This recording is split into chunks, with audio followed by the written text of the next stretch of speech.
is Pro Wrestling Summit. You already know what it is. God damn it! Happy fucking Sunday! Knowledge? Tatum. What's up, bro? No, just same old. Just here on a leisurely Sunday afternoon thinking about when wrestling used to be good. Wrestling used to be excellent. Yeah, we're talking about old school, but we're not talking about the old school, really. We're talking about when characters used to actually get to build themselves. When they would have an opponent that they'd be able to use to build themselves. An enhancement talent, if you would. That's what they refer to them. That's enhancement talents. But in reality, we're talking about fucking jobbers. It's a job guy. A jobbers. A guy that was there to literally just do the job. Who's your favorite job guy? I mentioned him in the AEW show, Brooklyn Brawler. He was the litmus test for guys coming in. You knew whenever Brooklyn Brawler came out, he was going to lose and lose badly, but he was going to make it look good, and he was going to put it on him for about a minute and a half, and then that was going to be it. That was going to be it. And I've seen him win one match in my lifetime, and the crowd went nuts when he won that match. Who the fuck did he beat, dude? Was it Tatanka? No, I think it was Crash Holly. Oh my god, it might have been fucking Crash Holly. It was Crash Holly before the whole 24/7 challenge thing. Yeah. How do you like me now? But that was like an awakening for Crash Holly. That hey, I just lost to the Brooklyn Brawler here. I got to do something different, he was a lifer with the company too. He was a backstage fucking agent after that. And he knew his place.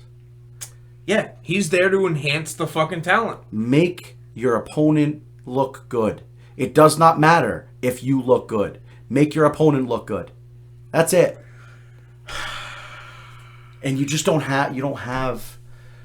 Who you're trying to think of it? Who do you have as jobbers today?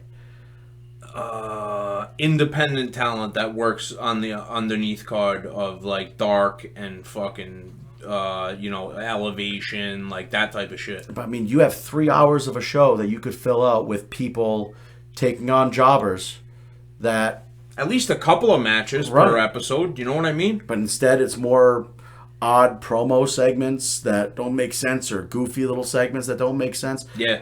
When you could have people showcasing themselves. Yeah, for me personally, I harken back to a guy like Barry Horowitz. I fucking love a guy like Barry Horowitz. I'll even go further back than that and go like an SD Jones or the Goon. I like those guys as job guys. Hey, you want to have a job title? Mm-hmm. You know what I mean? You get some guy he looks like every Tom, Dick, and Harry coming out of the crowd, you know what I mean? Mm-hmm. Fucking who was another famous job guy? The guy.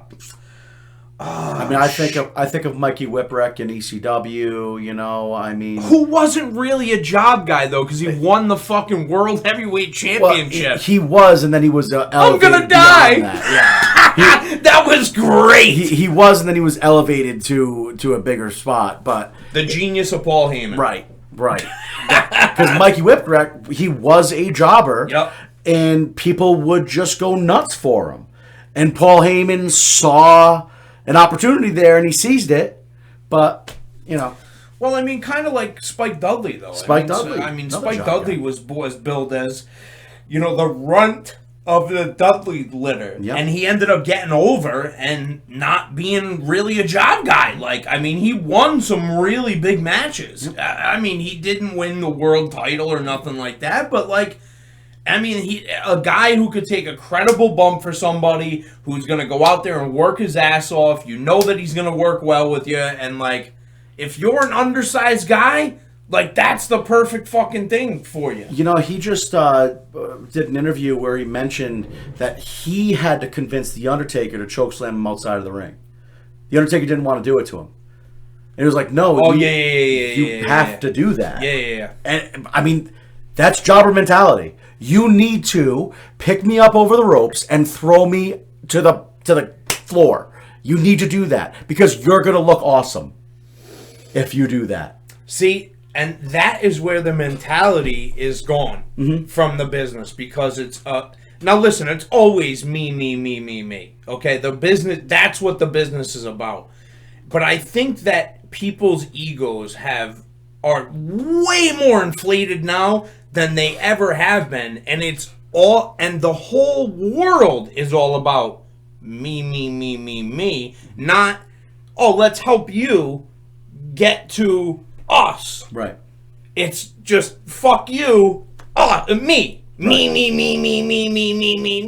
And anyone who gets in that path is fucked. Now listen, if you're a fucking singles wrestler and you are looking to make your bones, learn how to put people over. I can't fucking stress that enough because you are an invaluable piece of this business.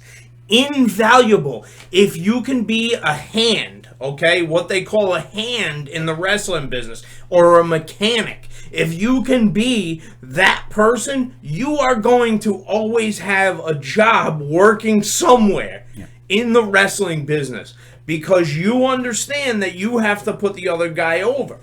And there is nothing wrong with being enhancement talent to get somebody ready for the next level. Be that litmus test for somebody. You know, I'm thinking about it, and in the present day, the most recent jobber I can really think of is like a Heath Slater. Dolph Ziggler. I mean, that's the one who I think of. I don't know. I mean, he was a former world champion. Right. So, like, right. Shelton Benjamin, yeah, I guess you could use Cedric Alexander. But Cedric Benjamin and Cedric Alexander haven't been used enough as enhancement talent. Yeah, I mean, that's the problem. Whereas Heath Slater, he was wrestling matches. Well, even he got put over with Rhino. Yeah, I need this job. I gotta feed my kids. Let's face facts, dude.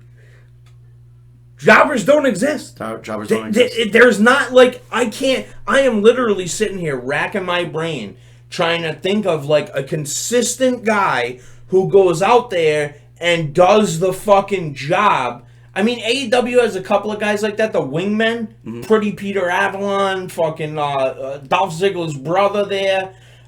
Like, those guys are good, but again, not job guys because they go on AEW Dark and they beat up on job guys. Right. So it's like, what the fuck are we doing here? I mean, you had like Taka and Funaki. You had a lot of guys in WWE that were just so many guys, just jobbers. Al Snow was the headbangers. You know, I mean, yeah, these guys were just enhancement talent, and they knew their place and they did it well.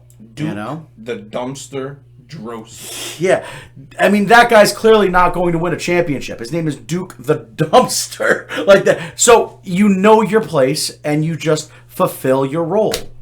You know, it's not that difficult. No, if you and it's a vital utility. But it is difficult. Oh, it's extremely difficult now because people just want the spotlight on themselves. You're not. You know how you. You can get your shit in, but I need to get my shit in too. Yeah, like what happened to just like fucking okay, bro? Let's look at the situation here. You're a big giant guy, and they're looking to push you. I'm a guy who is a journeyman or a young and up and coming fucking dude who probably doesn't deserve to be in the ring with you. Hey, listen, bro. Whatever happened to like the guy being like, hey, man. Like, whatever you want to do tonight, like, just let me know. Mm-hmm. Like, I don't need to do anything. Mm-hmm. I just need you to fucking, how can I make you look your best? Yeah. What type of bump can I take to make you look good? And I mean, people will say that, like, with Braun's rise, there were enhancement talents. With Ryback's rise, there were enhancement talents. But those were just indie guys that weren't jobbers. Yeah, exactly right. They were just trying to get their name out there. This has been Pro Wrestling Summit Sunday. Go fuck yourselves. Peace. Peace out! At Pro Wrestling Summit.